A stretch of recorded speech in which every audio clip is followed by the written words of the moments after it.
14వ లాలో నీ ప్రత్యర్థి గురించి తెలుసుకోవడం చాలా కష్టమే. దాని బదులు వాల్యుబుల్ ఇన్ఫర్మేషన్ ని గ్యాదర్ చేస్తూ ఉండు, ఒక గూఢచారిలాగా.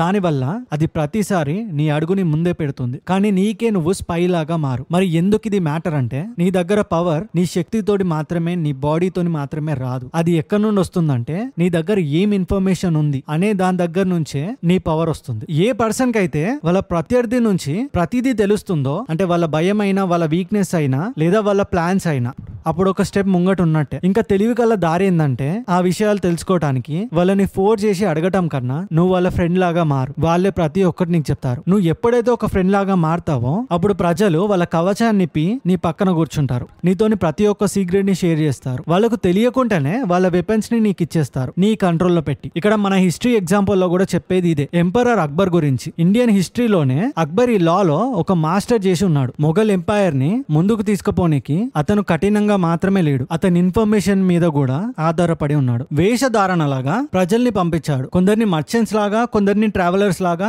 ఇంకా సర్వెంట్స్ లాగా కూడా రైవల్ కోర్ట్ లోకి పంపించాడు. ఈ మనుషులు ఒక ఫ్రెండ్ లాగా నటించారు. అందులో కలిసిపోయి ప్రతి ఒక్కరిని గమనించారు. ఆ ఆర్మీలో ఉండే స్ట్రెంత్ ఎంత ఉంది, ప్రజల మూడ్ ఎలా ఉంది, అందులో ఉండే మినిస్టర్లే ఎవరి శత్రువులాగా ఉన్నారు కూడా చూశారు. ఎప్పుడైతే అక్బర్ బ్యాటిల్ ని స్టార్ట్ చేశాడో, అతనికి ప్రతి ఒక్కరు తెలుసు, వాళ్ళ ఎనిమీస్ తెలుసు, వాళ్ళ ప్లాన్స్ కూడా తెలుసు. అందుకనే అతను గెలిచే ఛాన్సెస్ చాలా ఉన్నాయి. అతను ఫైట్ చేసింది ఏంటంటే, వాళ్ళ దగ్గర ఉన్న ప్రతి ఒక్క నాలెడ్జ్ ని ఈయన పాకెట్ లో పెట్టుకొని వాళ్ళతోని గొడవపడ్డాడు. ఎందుకంటే ఆ గూఢచారులు ఒక ఎనిమీస్ లాగా లేరు, వాళ్ళు ఒక ఫ్రెండ్స్ లాగానే ఉన్నారు. అందుకనే అక్బర్ గెలిచాడు. ఇప్పుడు కాలంలో కూడా బిజినెస్ లో టెక్ కంపెనీస్ లలో పెద్ద ఎంప్లాయీస్ ని వేరే కంపెనీస్ లలోకి పంపిస్తారు. స్కిల్ ని నేర్చుకోమని కాదు, అక్కడ వాళ్ళ స్ట్రాటజీస్ ఏంది అవి తెలుసుకొని. ఇప్పుడు మనం చేసే వర్క్ ప్లేస్ లో కూడా కొలీగ్స్ కూడా స్మార్ట్ గా ఉంటారు.